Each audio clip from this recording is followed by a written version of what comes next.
До этого мы разговаривали с сержантами и ефрейторами в основном. У вас звание подполковник полиции. СОБР. А что это подразделение полиции собрано? Да. Как расшифровывается? Специальный отряд быстрого реагирования криминальной милиции, то есть задержание преступников, сопровождение оперативных мероприятий, освобождение заложников, функции входит тоже. Вы же, по идее, в Национальной гвардии.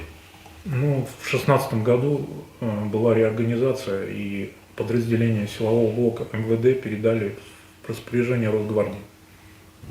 То есть СОБР, ОМОН отдали. Ну, там еще часть служб, которые там, разрешительная система там, и так далее. А что у вас колотит так? Да я замерз как цуцик, меня трясет. Ну так ёперный театр. Так надо же было сказать. Дали курточку. Ну да. У меня штаны те не мои. То есть Я так понял, в что одних вся трусах. одежда не ваша, правильно? Вот то, что на мне, вот это вот термуха и трусы, все, больше нет ничего. Ну, у вас же в форме, у вашей же держать не будут, что нашли, то и дали. Ну, меня же в госпиталь привезли сначала, там все посрезали, ранения было много. Помощь оказали, операцию сделали. Да, 2 операции было. Одну делали в СБУ. Там, короче, началась некроз тканей, как правильно называется. Ну, Когда была операция? Первая была 25-го непосредственно, я так понял, в областном госпитале. Это вот, когда мне вычистили рану, все прочистили, там в голени был склак, такая дыра.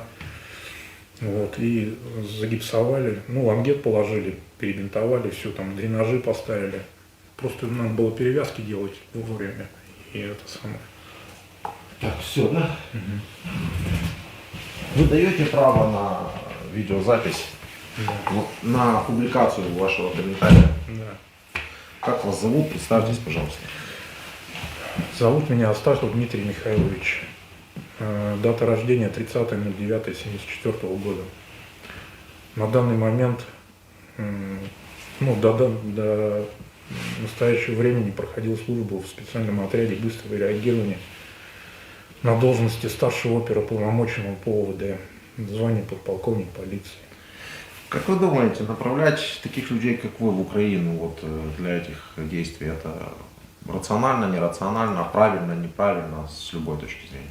Ну, наверное, вопрос не в рациональности, а вопрос в правовом поле для меня, да, то есть как мы работаем внутри границ государства, то есть Российской Федерации до сегодняшнего, до вот этого момента, да, до вхождения в Украину, и мы даже не предполагали, что мы можем куда-то на территории другого государства с нашим статусом полицейских выдвинуться и вообще какие-то порядки наводить в другом государстве, где есть своя полиция там, да, и так далее. То есть мы не военная организация, там, не наше подразделение, не СОБР, не Это ОМОН. тупо невыносимо, короче. Не СОБР, не ОМОН, не... Спасибо. Ни СОБР, ни ОМОН не предполагает того, чтобы задачи наши такие не стоят, чтобы наводить там какие-то конституционный строй устанавливать какой-то в другом государстве в принципе. А вы хотели установить здесь какой-то конституционный строй? Да в том-то и дело, что мы не хотели, как бы, и просто вот по факту оказалось, что нам поставили задачу войти на территорию Украины. Формулировка была такая, что, ну, дословно не скажу, приблизительно, в общем, звучало так, что предотвратить установление фашистского режима на территории Украины. Угу. Нашли фашистский режим? Да нет, конечно, ничего не нашли тут. А когда вы приказ этот получили? Это было как раз вот непосредственно 24 числа утром. Колонна построилась, ну, ее сейчас загрузили. Нас построили, командир отряда нам довел вот это вот распоряжение или приказ, я не знаю, как этот статус. Ну вот, о том, что я сейчас сказал, да, зачитал, и все, сразу погрузкой вперед. Ну, националистов не обнаружили или обнаружили, я не знаю. Ну, по крайней мере, вот с людьми, которыми мне удалось пообщаться, меня тоже спрашивают, каждый раз спрашивают, ты где-то видел здесь фашистов, националистов? Или там гражданское население как-то вас просило о том, чтобы вы там пришли сюда, помогли. То есть ничего такого я не встретил здесь. Те видео, которые я посмотрел, удалось, да, мне продемонстрировали, то есть говорит о том, что население местное, ну, вообще, как бы, ну, грубо говоря, не звали нас сюда. Ну, вы взрослый, образованный человек. Вы прекрасно, наверное, понимаете, что какие-то ультранационалистические движения есть и в России, и в любой Как и другой везде, стране. я согласен, Правильно? да. Это повод из-за того, что они есть, вводить полномасштабно войска и бомбить города? Это вот, ну как вы считаете? То есть, ну, как было сказано, да, что до этого же тоже информацию нам доводили, что якобы в Украине вот эти вот националистические там, или даже фашистские режимы проникли в структуру власти, грубо говоря, ну, там, Верховную Раду, что они могут повлиять там, на установление именно вот этих режимов на территории Украины. И вы пришли защитить И мы якобы- кого-то от кого-то. Мы якобы должны вот это все предотвратить. Вы уже сейчас поняли для себя, кого от кого вы хотели защитить? Ну, честно говоря, вот на фоне того, что происходит, это, я не знаю. Ну, вы видите вообще, что стираются с лица земли такие города, исторически лояльные вообще ко всему русскому, да, Харьков. и к русскому языку, как Харьков, Да, Херсон, да. да. Это вы видите? По Харькову, да, я видел, по Херсону слышал тоже, Мариуполь, Мариуполь тоже слышал, да. Чернигова нет. Чернигов, да. Там люди всегда говорили на русском языке. То В есть, этих ну, всех городах. для Ну, нас, то есть, если есть где-то какие-то ультранационалистические движения, то точно не там. Как-то вот так. Да. ну, по крайней мере, я понял, что они и есть, но, по крайней мере, под контролем. То есть, У нас демократическая страна. Если кто-то хочет выйти с каким-то маршем, там, с какими-то своими с почитанием кого-то, да, или там прославлением кого-то, он может спокойно это сделать, выйти и прогуляться. И никого за... Ну, у нас есть определенные законы, но это слишком длинная, да, длинная, наверное, история. Тут давайте по вашей истории. Вы могли бы рассказать, как вы попали в Украину вообще, что, как это происходило? Может, давайте откатимся даже на пару месяцев назад, до 24 февраля. В феврале месяце, ну дату точно не помню, в принципе не важно, там нас собрали на якобы совместное учение в Республике Беларусь, да, с такими же подразделениями Росгвардии с разных регионов Сибирского округа, по крайней мере, Сибирский округ точно, а вот за остальные не могу сказать, не видел. Ну, наши точно были, Сибирский округ. Вот. Ну, с целью проведения учений совместных, там, боевое слаживание и так далее. Все вот эти вопросы отработать. Ну, потом мы, получается, в конце февраля, после 20 числа, наверное, выдвинулись в Республику Беларусь, расположились в Гомельском, где-то в районе Гомеля, по-моему, если не ошибаюсь, да. Ну, в поле встали лагерем. Вот. Ну и ждали дальнейших указаний, грубо говоря, просто там жили, бытовуху налаживали. Вот. А 24 числа непосредственно вот нам довели. То есть 24 утром мы встали, нам сказали срочно погрузиться, составить колонну. Вот. И Вот было утром на сколько? это примерно где-то 10-11 утра было. Угу. Вот. Вы задавались вопросом, что происходит, куда вы идете? Ну, конечно, мы до последнего, как бы, то есть на фоне того, что я сказал, да, про то, что наши подразделения в принципе за границу не должны уезжать, тем более для проведения каких-то таких боевых действий, да, грубо говоря. Вот. И до последнего момента все сомневались, как бы, ну, не может быть такого, чтобы мы вошли вот на территорию Украины и прям реально участвовали в боевых действиях. То есть никто не верил до конца, однозначно. Это было вот для нас как просто как снег на голову.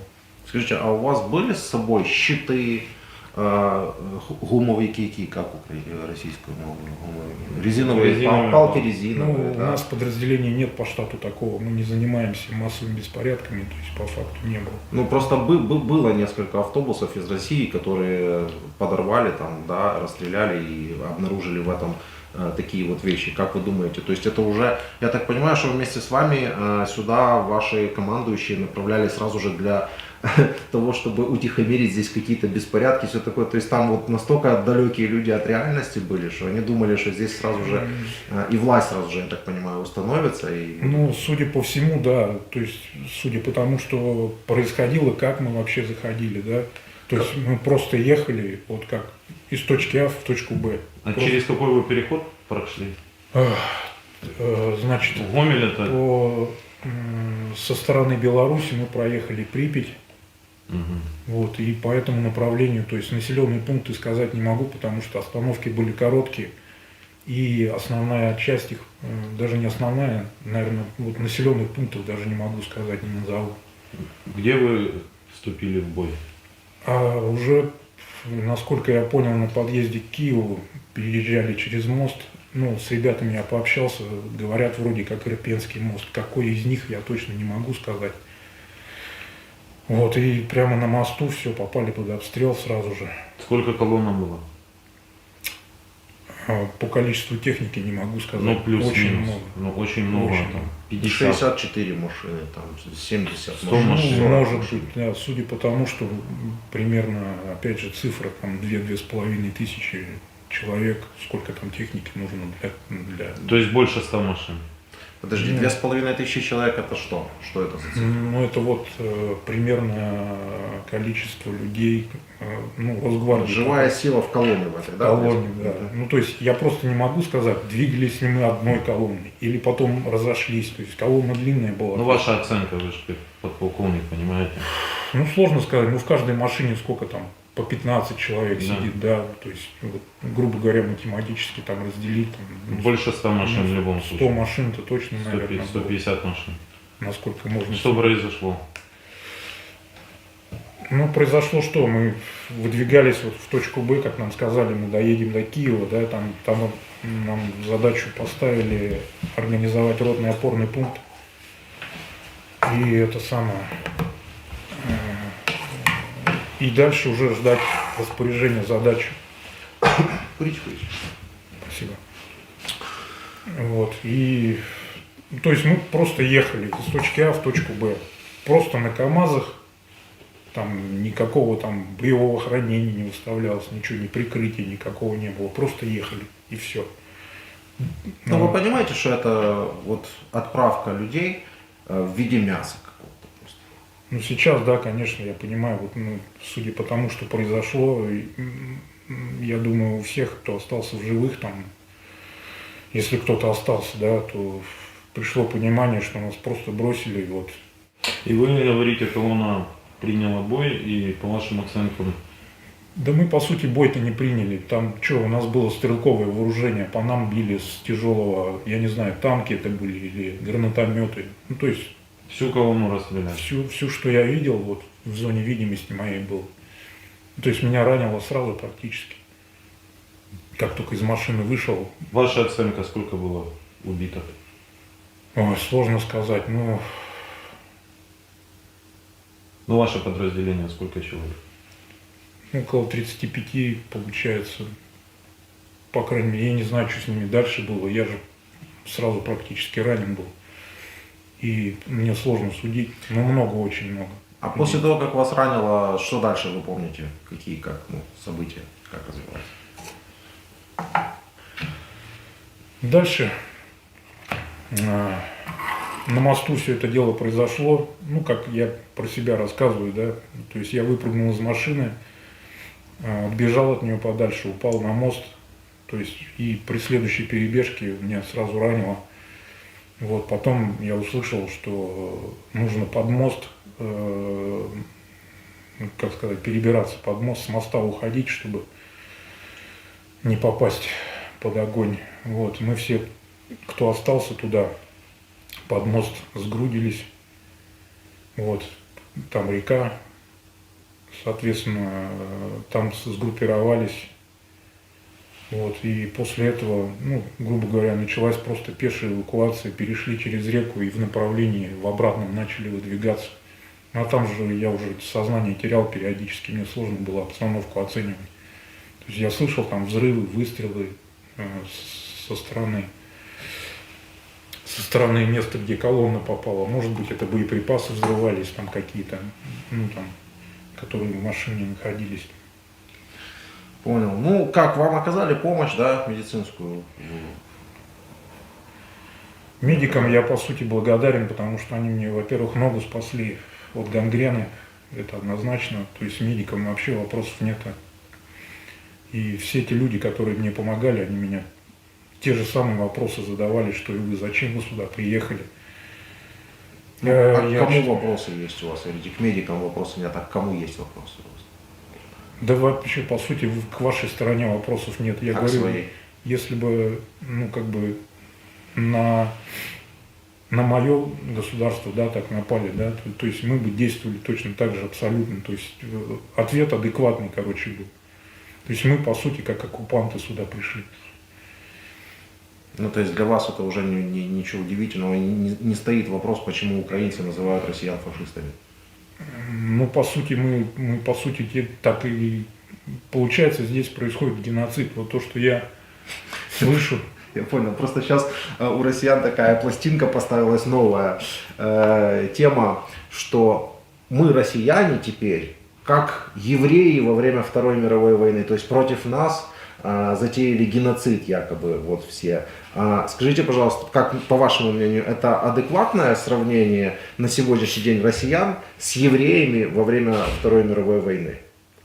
А вы имеете в виду россиян, которые здесь на территории находятся, Украины, жители? Россиян вообще.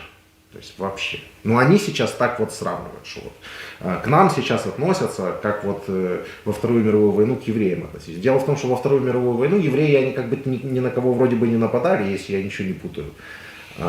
И отношение к ним было от нацистов, оно ничем не обосновано. А вот отношение к россиянам, да, на данный момент, они, видимо, до сих пор, россияне сами не понимают, что это они напали, это они агрессоры, это они фашисты, это они вторгаются. Ну так же, ну это же факт. Ну, мы же границу перешли, не Украина. Ну, в общем, В принципе, тут все логично. вы звонить пока что никому не хотите из своих родственников, да, вам? Я могу только бывшей жене позвонить, и все. Больше никаких номеров я не помню. Давайте позвоним. Хотите, если можете позвонить, если не хотите, можете не звонить. То есть такое дело. Ну, возможность предоставляю. То есть, ну она хотя бы кому-то сообщит о том, что вы... Как это все восстановить? Да, кстати, хороший вопрос. Как остановить? Хороший вопрос. Вопрос вопросов. Я думал об этом, но как остановить побольше информации правдивой, ну, то, что здесь творится, потому что с самого начала все-таки у нас еще есть адекватные люди, в принципе, в России. В основном это простые граждане, которым, ну, как бы не доводят информацию, да, адекватную по вот этой всей ситуации.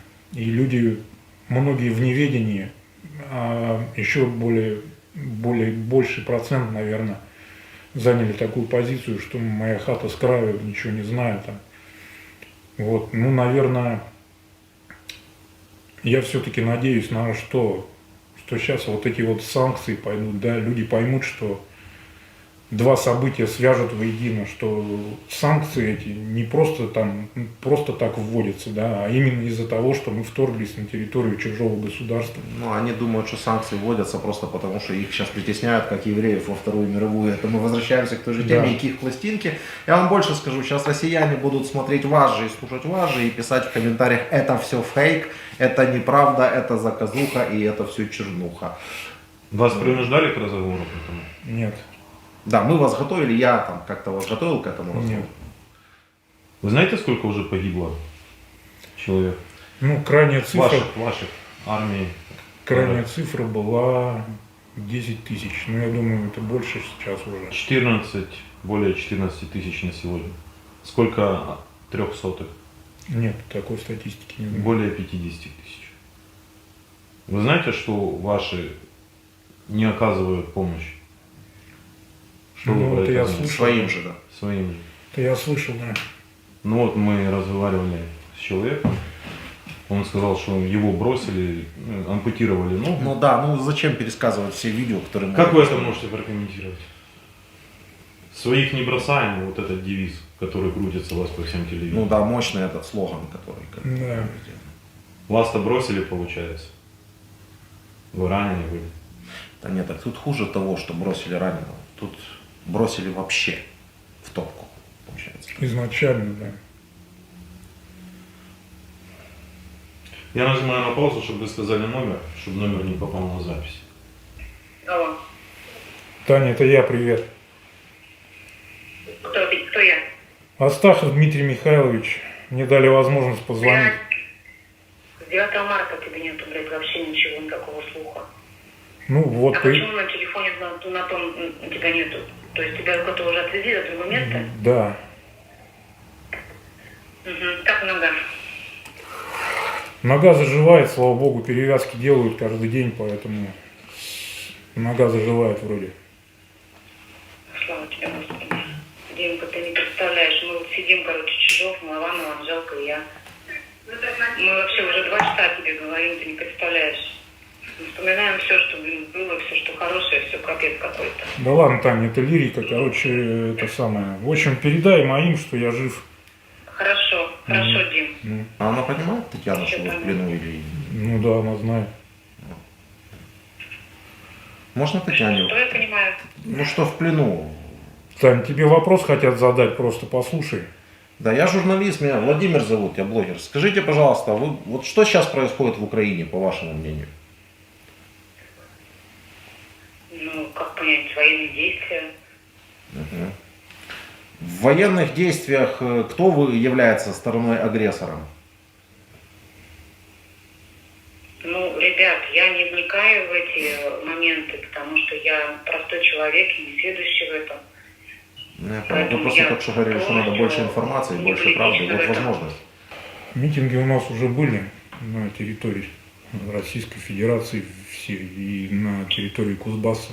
Там все это сразу блокируется. То есть информацию стараются не доводить до людей. Я понял, окей, да, даже не митинги, чисто на уровне вот людей просто, чтобы они между собой понимали, чтобы они не говорили, нас это не интересует, и нас не интересует политика, а хотя бы, чтобы они между собой понимали, что в Украине война, полноценное вторжение Российской Федерации в Украину, убивают людей, детей, города утюжат, ну хотя то они могут понимать. Ну, я думаю, да. Люди адекватные. Просто сейчас нас... Почему тогда адекватные люди говорят, мы не лезем в политику? Я объясню потом. Я понимаю эту сторону, я понимаю, в какой ситуации, но что я одна, что мы можем сделать, я вообще даже не понимаю. Ну, Я хотя бы не называть понимаю, убийство людей что политикой, хотя бы не называть убийство людей, целые города политикой. Потому что это не совсем уже политика, понимаете? Вот что.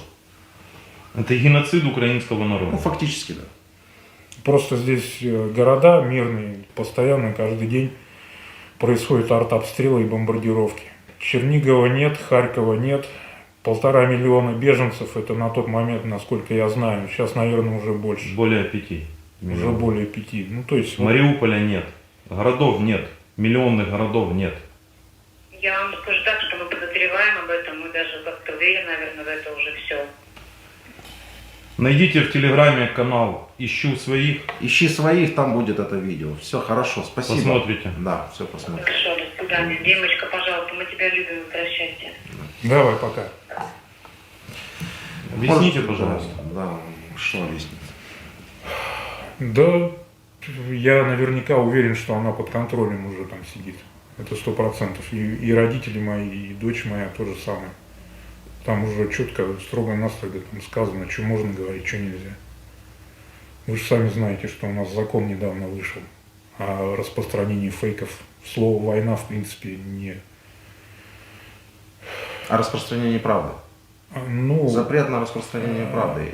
Так? там написано не правды, а именно фейк. Нет, я понимаю, меня не интересует, что пишут там, ну, что пишут фашисты, меня не интересует. Меня интересует, как по сути называется этот закон. А по сути этот закон называется запрет на распространение правды. Ну да, трактовать его можно по-всякому. То есть написано одно, а по факту получается. Вы нам сейчас добровольно правду рассказываете?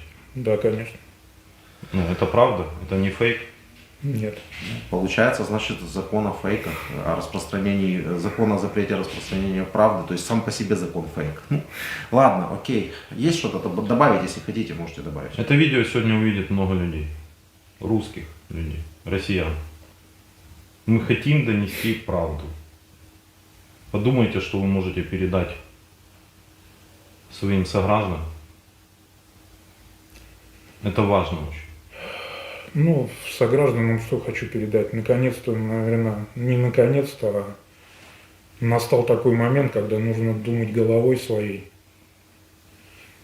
что нужно реально оценивать ситуацию. Чтобы реально ее оценивать, нужно, по крайней мере, интересоваться, добывать информацию правдивую. То есть не только с одной стороны, да, черпать ее. Я не говорю про, там уже телевизор смотреть не стоит, это уже давно было понятно. Ну, смотреть не российские каналы, а про российские каналы все понятно. А больше из интернета черпать информацию. Ну и с разных сторон ее получать, общаться друг с другом, доносить друг другу как можно больше правды о том, что здесь на самом деле происходит. Кстати, хороший вот еще один вопрос напоследок. Если бы вы знали все наперед, как бы вы поступили в той Однозначно ситуации, я когда бы ушел. вас отправляли? Я бы Как? ушел, я бы не поехал, я бы просто рапорт написал и все, на увольнение. А если бы сказали, что нет, рапорт не проходит, сядешь? Не поедешь, сядешь? Ну, понимаете, я же понимаю, что такое военное преступление. Вы участвовали до этого? Нет, в другом государстве никогда, только на своей территории. Я же понимаю, что такое военный преступник. Это совсем другой статус. Какая у вас заработная плата подполковником? Если в рублях 100 тысяч. Вы знаете, почем сейчас доллар? Мне сказали, да, около 300, там на черном рынке как. Ну, Его пос- нет, ну он 300. Пос- У нас зарплата 300. 300 долларов. Это еще крутая. Высший офицерский состав. Я понимаю, Да ладно, что теперь об этом бог с ним, что и говорить. зарплата. Это уже... Да. Причем здесь зарплата, когда погибает столько людей. Все хорошо, спасибо вам.